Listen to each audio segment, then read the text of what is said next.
All right, let's go ahead and get started. Welcome everyone who has joined us from around the globe. We're so excited to be able to offer you today a special session as part of our series around the Master of Finance, or as we refer to it, the MFin program. Today we are going to have our Assistant Dean, Urmi Samandar, who is going to walk you through some really interesting aspects about the program, what you can expect, courses. She is joined or will be joined by Katie McGrath, who is the Senior Associate Director in charge of and leads the academic operations for the Master of Finance or MFin program. So a lot of really great information to share with you so that you can learn even more and do a deep dive into what you can expect, the skills, the different aspects of how you can be part of the community as an MFin student. Hopefully, some of you have been able to join us for other sessions. We have a very robust schedule throughout the fall around the MFin program, as well as our specialized masters, our Masters of Business Analytics. But in particular for MFin, we just had this week, just a few days ago, our Career Development Office offered a session on the extensive career services that they provide to our MFin students. So again, if you haven't had an opportunity to be able to join us for some of these virtual sessions, I would encourage you to keep an eye out on our website. We will post recordings. We do have a YouTube channel where you can find them as well.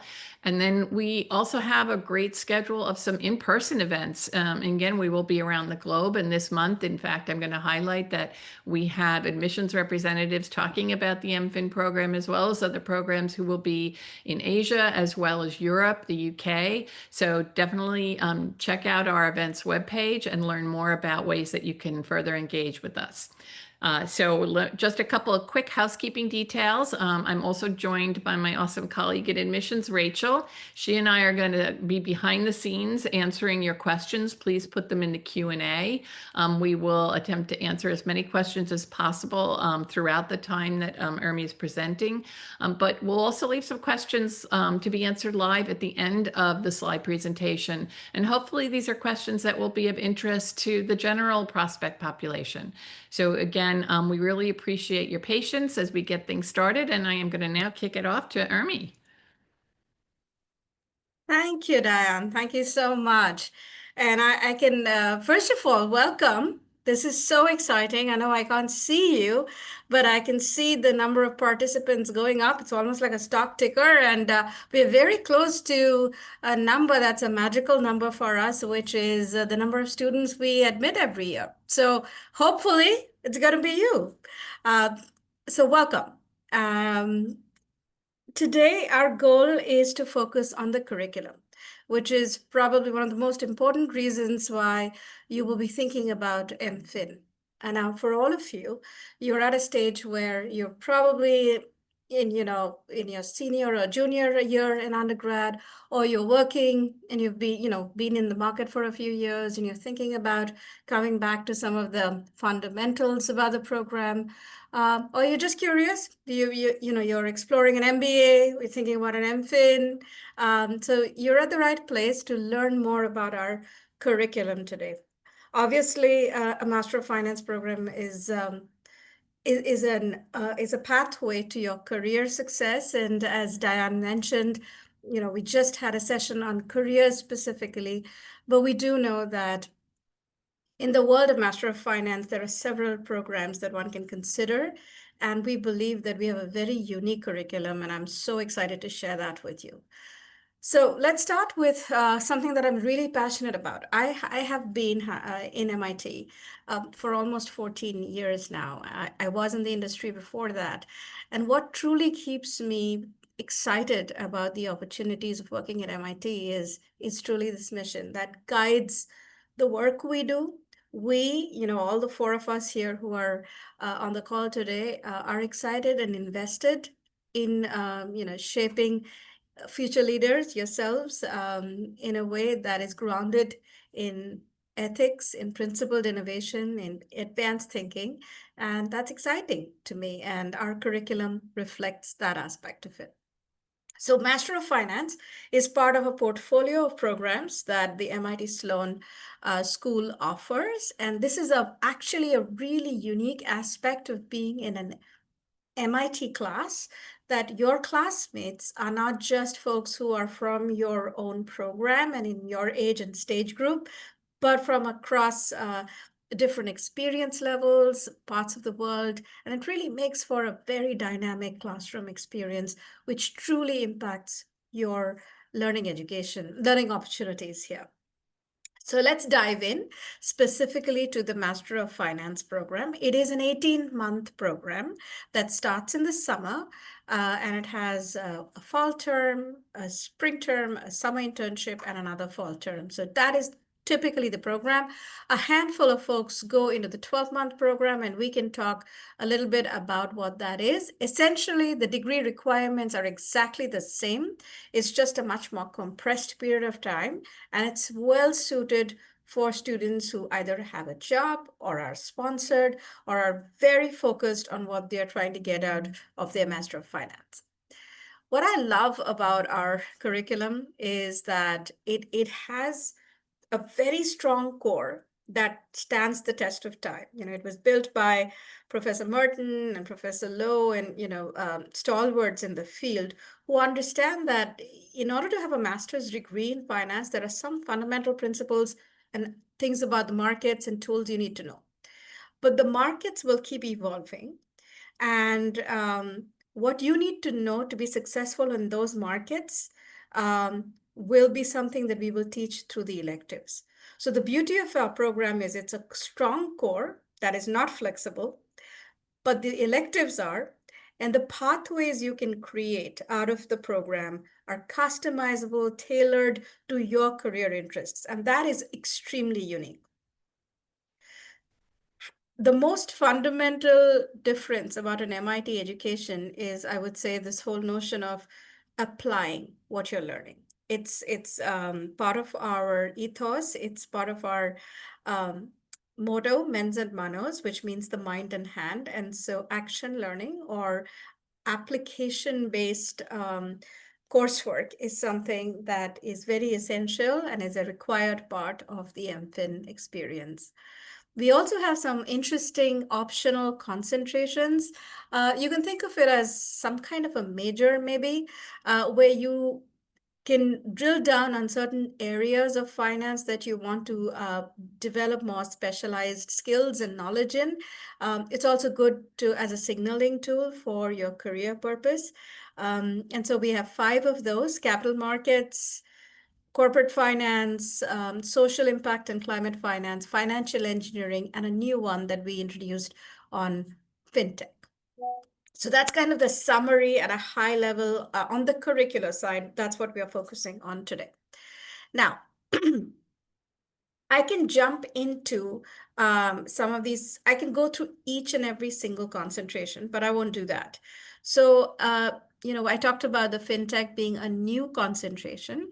So every concentration comprises of some finance courses that you would like to take or you would be required to take, and then a bunch of electives that are not just finance, but gives you much more interdisciplinary way of thinking. So fintech, for example, there is a course that we want all students to take, which is on consumer finance and fintech. But then you have these different opportunities to take courses from VCs, from financial engineering. You can go more advanced, analytics and machine learning. New Enterprises is a fantastic course taught by our Martin Trust Center for Entrepreneurship. You typically will find a lot of MBAs taking this course. Fintech Ventures, product design. Again, in product design, you will actually see these are mostly digital products that people are working on, but you will also see people from other degree programs like product from sort of undergrad, from PhD students as well. So it's very exciting to be in this sort of interdisciplinary space where you are focusing on something, you are developing advanced skill sets, but you're also getting to take classes from across Sloan courses as well as courses across MIT. So let's look at another one, financial engineering. We have a very significant number, sometimes half the class is looking at financial engineering. And we've got a very robust selection of courses. This is starting with your core, right? I mean, even in the core, we teach we have two coursework, one in financial mathematics, and the other one in financial analytics. And there are two versions of that. There is a regular version and an advanced version. If you are someone who wants to pursue financial engineering, maybe you're thinking about hedge funds, quant trading, prop shops, as your future careers, or even asset management, investment management. Um, I often see our students venture into the financial engineering world. So you would be taking these kind of courses. And then again, there are, as you see, there are very advanced finance electives for you to choose from. And then you can take courses beyond that. The machine learning and AI courses listed over here, some of them are taught by our finance faculty. Some are taught at Sloan level, and then there are some that you're taking courses at computer science and electrical engineering, or at physics or math, and a glimpse of those courses are listed over here. So it's really exciting opportunity for you to develop capabilities, not only through core and fundamental courses, but newer application-based courses, project-based courses, and then sitting in classrooms where you're working with MBAs and PhDs, and then undergrads and graduate students from across the campus. It's very vibrant. So I'm not going to go through every single concentration, because there's climate action work that our students do. There is corporate finance, but what I wanted to highlight about students who are interested in climate and sustainable finance is, again, not only are they taking these finance courses, but they get the opportunity to work with energy initiatives at MIT. That particular course over the energy market dynamics in a decarbonizing economy, I think most likely this is a course that is offered from one of the engineering side of the campus. So it's exciting that you can be in this environment where you're learning finance, you're learning tools, you're learning how to think about business problems, organizational problems, and then go as deep and quant as you want on certain topics. So that's just fascinating. So I thought what I'll do, because I definitely want to go into questions that you may have. But before we jump into all the questions, let me give you an actual taste of what students have done in the past, because that helps to understand and relate to this whole gamut of coursework. Incidentally, I mean, we did a study once to look at how many possible electives or variety of electives have our students taken, and it's from across 800 electives. And again, I'll caveat that by saying there's not 800 electives in finance. Absolutely not. But you're at MIT. So if you want to take a class in fluid dynamics, you can do that. So, and that's not going to be the whole listing of your coursework. But if you're curious about something, and if you just want to take a couple of courses outside of sort of the finance and related fields, you're absolutely welcome to do that. So let's dive in and see. So this is, let me think, let's go back to that. Yeah. So this particular student, I'm trying to remember. Okay. So this student, comes from an engineering background, and his goal was, if I remember him correctly, his goal was, and he is working in a quant research capacity in an asset management company right now. And he had a very solid engineering background, and he wanted to kind of maximize as much finance as he can do in his 2 years over here. In fact, if I remember some of our conversations, he said, he was actually working in the industry for a couple of years, and his goal for coming back to doing a Master of Finance was actually to strengthen his knowledge in finance fundamentals and core and knowledge of markets. Because he said, I felt that if I really want to commit to a career in this field, I want to strengthen my understanding of finance. So the courses you see listed over here are not core courses. Core courses everyone has to take. So here are some additional courses that he took, some electives that he took. The first one that he took in the first fall, it's about understanding financial statements. And the other one is about making decisions.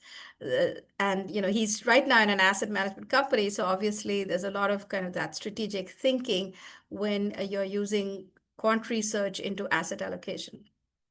And then he did Finance Lab. He did a phenomenal Finance Lab project. He took the advanced finance courses. He obviously took asset management. Any investor is obviously going to learn a little bit about crypto and blockchain. And so he took the crypto course, some derivatives, not surprisingly. Being a good investor, you want to learn about global economics and the implications of that. So that's how he kind of designed his coursework. And an interesting course that he took, you'll see Corporations at Crossroads. This is something he took in his second fall when he came back from his internship. And he said, this is a course where senior leaders, some C-level executives, a lot of CEOs, come to the class, and it's a class actually taught by our senior leadership at MIT. And these executives discuss with students what difficulties, what real challenges they faced at certain junctions of their career and how they thought through that decision making. So again, this is a really well-rounded portfolio of courses where a student with an engineering background, very strong quants, is pursuing a quant role right now, really wanted to strengthen his understanding of finance and global economics. Let's look at another student. This is a student who had a certain amount of quant background, but not as much as the previous person we were talking about. And so one of the things you will notice is that this student, they took a little bit more coursework in like economics, decision making, programming.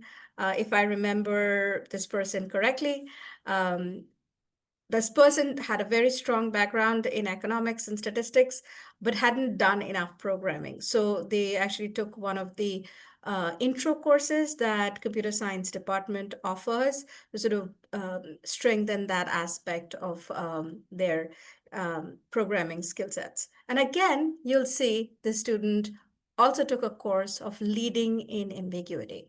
So what's exciting is that our students absolutely focus on the fundamentals. They develop some extremely strong quantitative skill sets. But they also don't do that in the absence of the context in which they're going to be, working in. So all of them, we train our students to think about not just your first job, not just that, I'm going to make this crazy model and just geek out on it. Of course, you can do that. But the idea is, how can you actually become a finance leader in the future and, start thinking about some of the more macro aspects of running an organization while also studying the depth of quantitative finance. Do we have another example, Rachel? Probably not. So maybe at this point, Katie, would you like to tell the students about sort of the arc of how this experience goes? I know that you advise hundreds of MFin students, and you're probably more suited to talk a little bit about that arc of that experience. Yes, thank you so much, Ermi. As you will notice here, first and foremost, we have a summer start. This is really what sets the MFin program apart and sets our students up for success by getting ahead of the game. In the summer term, this is an accelerated, abbreviated summer term that takes place during July through August. That sets the foundation for your learning at Sloan and more largely at MIT. During the summer term, you will be enrolled in four courses, which are part of your mandatory core in the program. And these courses will lay the groundwork for more advanced studies and those that you can tailor later on in the program. After the summer term in the fall, you will continue some of your core studies with financial markets, corporate finance, ethics, which is a half-term course, and analytics. Here you have the options for advanced or regular analytics. Also, during this time, some students begin their action learning requirement with a pro seminar or take electives.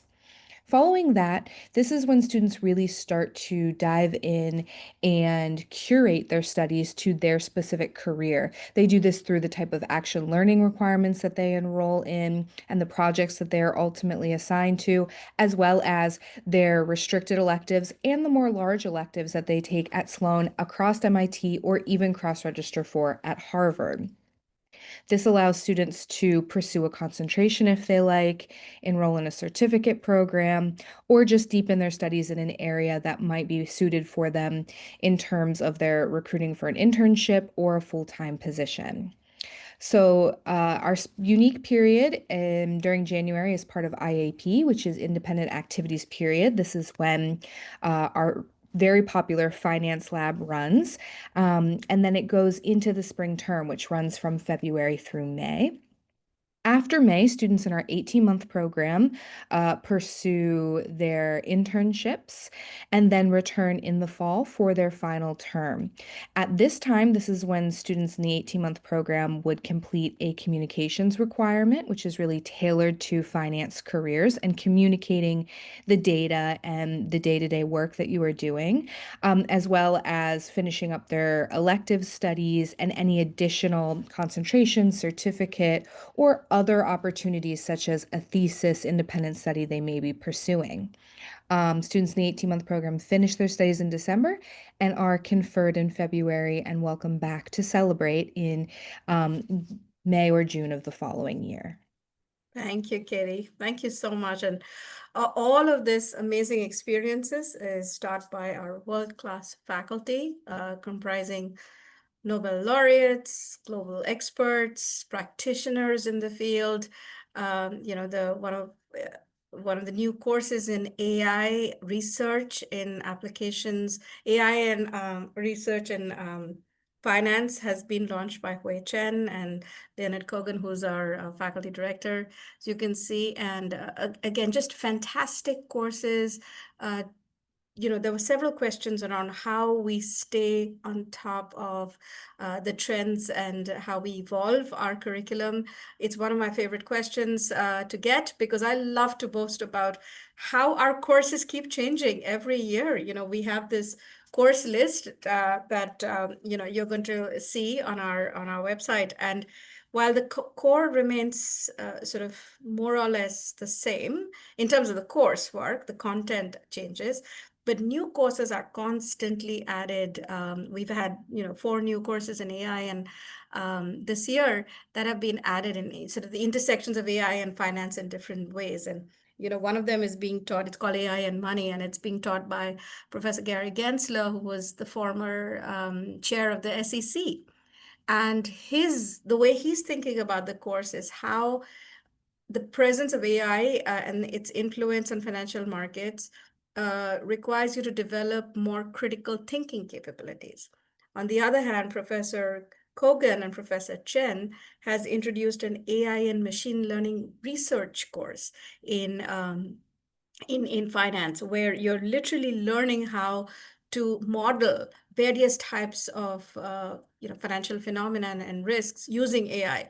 So, for example, there's a course, there's a team that is looking at political risk and volatility. There is political risk and firm valuation. There is a team that is looking at trading volume and volatility alpha. So from very quant applications of AI to critical thinking using AI, it's just so exciting that our coursework keeps changing. And as the fundamental aspect, as I was talking about, is action learning. It's you have these amazing courses that allow the students to take the classroom learning in across public and private markets into real world projects that you can do throughout the year. So that's just so phenomenal. So with that, Diane, is it back to you, and then we can pick up some questions. Yes, it is. Busy answering some of those questions. That's great. Thank you all for all these great questions that are coming in.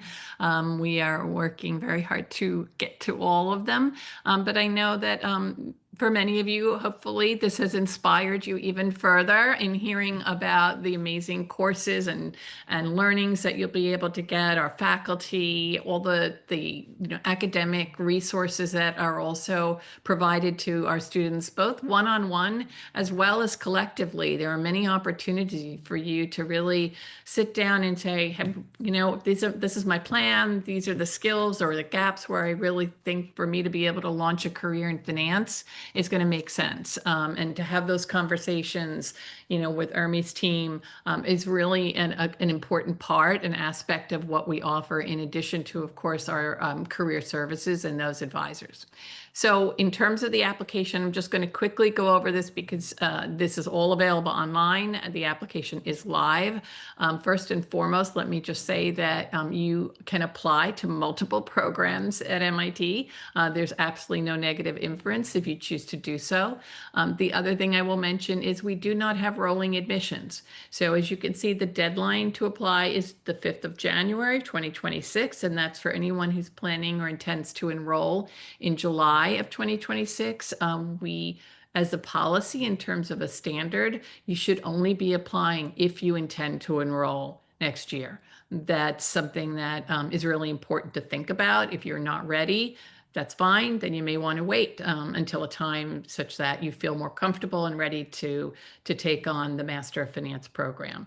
It goes by so quickly. And as you can see from everything that you've heard from Ermi and Katie, it is really chock full of lots of information and skills that you're going to need to get through. So in terms of the application components, and these are not listed in any particular order other than just alphabetically, so every component of our application is important. It's a little bit of a cliche, but our admissions process is very holistic. We are looking at everything. And I will also say that up front, if you look at our class profile, which is available online, and perhaps Rachel will be able to put the link in that in the chat, in the Q&A for you to be able to see it. They come from multiple disciplines and backgrounds.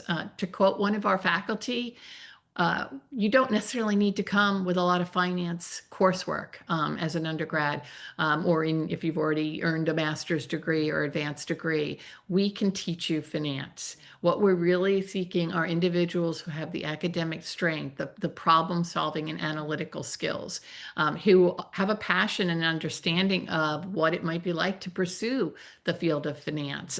This isn't a pre-professional or early career program. Many of our students are coming directly from university. So you'll see all that information is available on our website. These are all the application components. So obviously we're going to be looking at academic transcripts, looking at what courses you've taken. Are some of those courses more substantive and quantitative in nature? It could be from many different disciplines: engineering, physics, other sciences, or other coursework that you've done, econometrics.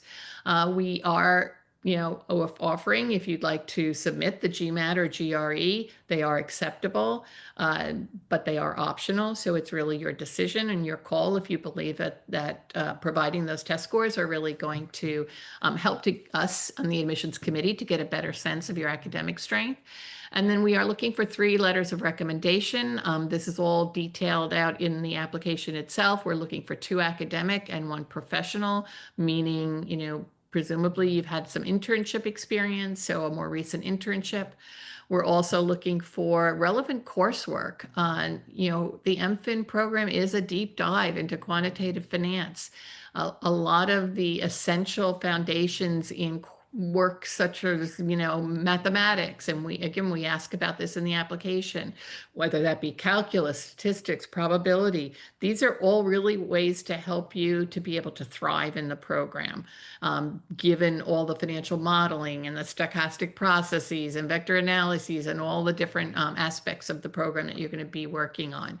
So we are looking at some specific coursework. And you may be able to do some of that online if you haven't been able to do that as part of your undergraduate or graduate studies, and that's perfectly acceptable. And then if you have any professional certifications, we're happy to see those as well. A resume, very specific instructions on what that should look like and how to put that in place, as well as some short answer questions. You'll see all of that. Some of them are just, a little bit more about you. And then we have a couple of video questions. I would say, one is a way for you to introduce yourself to your future classmates and for them to get to know who you are a little bit better, as well as the admissions committee. And then there'll be one question that's a purely randomized, what I would call general interest, non-technical question that will be a timed one. But again, this is all part of, as I said, all of these components are really important and part of helping us to understand who you are, why you're applying to the Master of Finance program, and hopefully to demonstrate that you'll be able to thrive at MIT.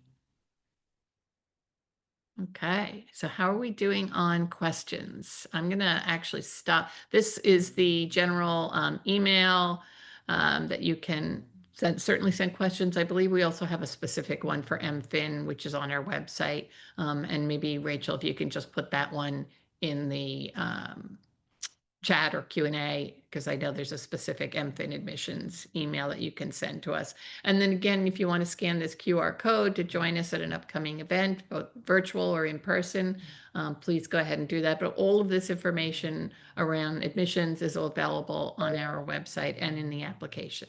So I am going to stop sharing my slides and lean into our other folks here, Rachel, Katie, others. Are there any questions in particular that we want to answer live for that be of interest in terms of the curriculum? Let's see. Okay.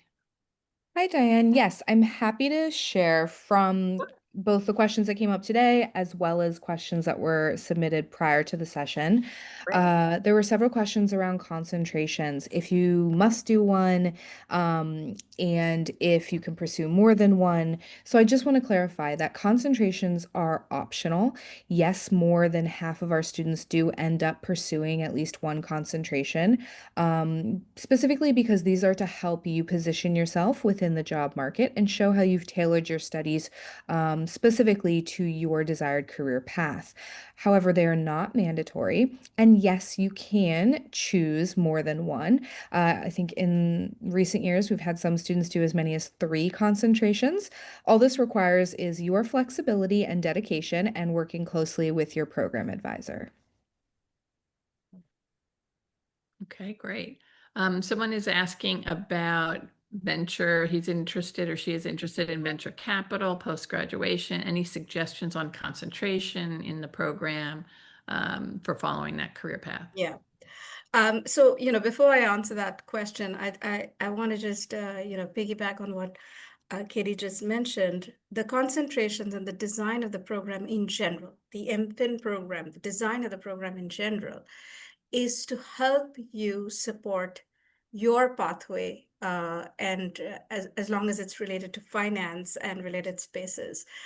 So we are not, we have done a study about our curriculum, looked at other curriculums, and what's very exciting and unique is that we have a whole span of coursework, and our students going into a whole array of careers that span from the highly quantitative, rigorous mathematical work to the behavioral finance and economics and sort of the consumer aspects of finance as well. So it's we have students who go into investment banking and private equity and venture capital. We've got folks who go into traditional financial fields like asset management, investment management, those who go into prop shops, quant trading, quant research. We also have people who are looking into fintech opportunities, from being in product design to actually fintech in ventures, real estate. We have a couple of folks who go into real estate as well. So really, it's when you think about why should I come to MIT, think of, do you have a passion and an interest in finance that you want to explore? Do you want to strengthen your quant skills while also expanding your worldview? Do you want to strengthen your network? Do you want to be a part of an institute like MIT, where not just take courses within a business school, but within an engineering school and a science school? So it's that holistic way of thinking is what makes it so exciting. And our advisors like Katie and others will help you sort of cater and design a pathway that makes you successful. So your question, one of the questions was on, venture capital. Absolutely. We've had, I will say that VC as a field is tougher to break into straight out of an MFin, because they don't hire a lot of people in general. But you can start your journey here. We have fantastic courses that are specifically VC focused, actually, but also in general, the fintech concentration is a phenomenal concentration to be part of, because you also build your cohort of like-minded peers. And then you can be part of the VC club at MIT Sloan, and take other coursework at our Martin Trust Center, which helps you not only develop the understanding of finance, but understanding of early stage ventures, and how to kind of help them scale, how to help them build their momentum. And so it's really an exciting field to be in. We do have a couple of people going into VCs every year. Great. What else, Diane? So we have another question about, in addition to the core modules for the 18-month program, how many electives can you take? I know this is always what's the course load that anyone can really take, and from different concentrations even. So I'm going to punt this question to Katie, but I will just say this: everything is dependent on your goal, your career goal, your academic learning goal, and how you want to, and how much other stuff is going on in your life. Are you someone who has a job already, and therefore, you have more time to take even more rigorous coursework? It's really a balance of many things. And at what point of time, sometimes we have people taking less coursework in their first fall besides the core courses. And then you see the second fall, they're taking a lot of courses in spring. But Katie, any specific sort of average you see when you're advising your students? Yeah, I would say, the summer is lock set for you. So that's really the only term that we enroll you, and you have a set number of courses. After that, it's totally up to you, your goals, and your ability. So I would say on average in the first fall term, we see students take 4 to 5 classes, and then they only increase from there typically. Of course, for students in the 12-month program, that's much higher. In terms of the degree requirements. So you have restricted electives. We ask you to take at least 4 of these. If you are pursuing a concentration, you will likely take more than 4, usually around 6. However, beyond that, you are able to enroll in any Sloan courses, MIT courses. So it's very common to see students, as Urmi mentioned, taking higher level economics, finance, computer science courses, as well as cross-registering. Many students choose to, in future terms, be it spring or second fall, cross-register at Harvard. They often do so for leadership courses, maybe some niche negotiation courses to supplement their finance studies as they think towards long-term management roles as they progress.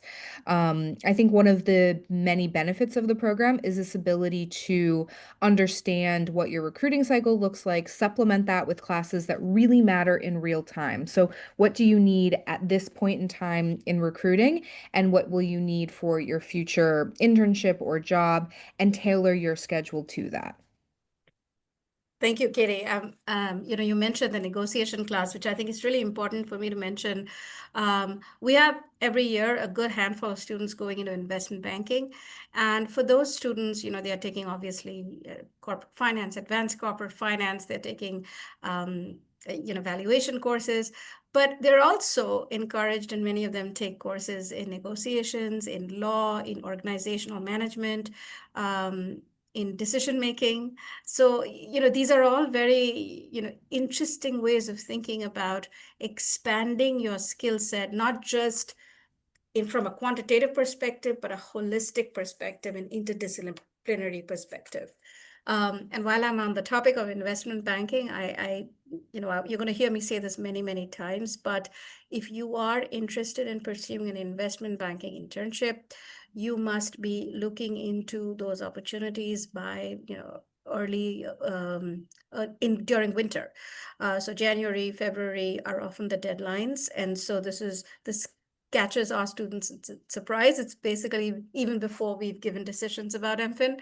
So just please track that on your own. That is extremely important. We don't control the market. Diane.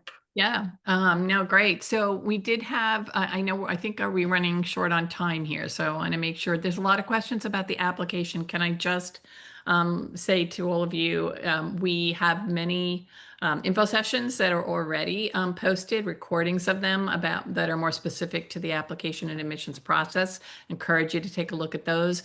We will have an application tips webinar coming up in another month and a half. So definitely stay tuned for more information. The application really is a great resource.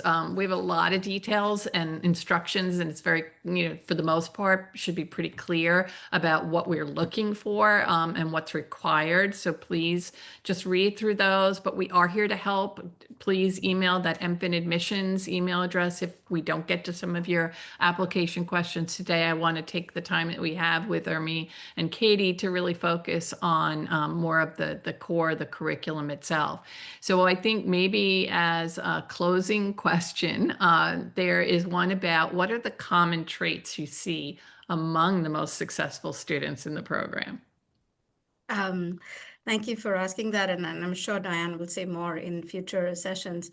But honestly, curiosity. If you are coming to MIT, we're looking for someone who's really curious to expand their worldview, expand the way they think, to somebody who's excited to participate in a community and build a network. If your only goal is to get a job, I wouldn't say this is the right place for you. You will get a job. That's not the point. But that's a very narrow way of thinking about the MFin experience. The Master of Finance at MIT is a very holistic experience, and you can go as deep as you want academically and build incredible proficiencies in tools, markets, knowledge that you didn't have before. But you're going to make the best use of it if you want to build a network, if you want to if you're curious, if you want to hear about talks that are happening in different parts of the campus that really expand the way you think. Because what we see is the people who make a difference in the market after graduating from our program are the people who are able to be original thinkers, problem solvers, with the tools of finance, but they go beyond the call of duty. And that's what we are trying to look for as we look at your, applications. I know that was supposed to be the last question, but I did see a lot of questions around in the past around sort of give us some examples of some action learning work that we do or applied work we do. So I'll just give one example or two examples just to help you understand how expansive your worldview can become. FinLab, for example, or the research course, they allow students to work both in private and public markets. One AI-based application that our students are working on is to identify how political risk influences firm valuation. That's one work they're doing. It's a research paper that they're working with 3 of our faculty members. There's a team working on that. There's another team that is looking at the inclusion of gold, crypto, commodities, real estate and how that is enhancing asset allocation.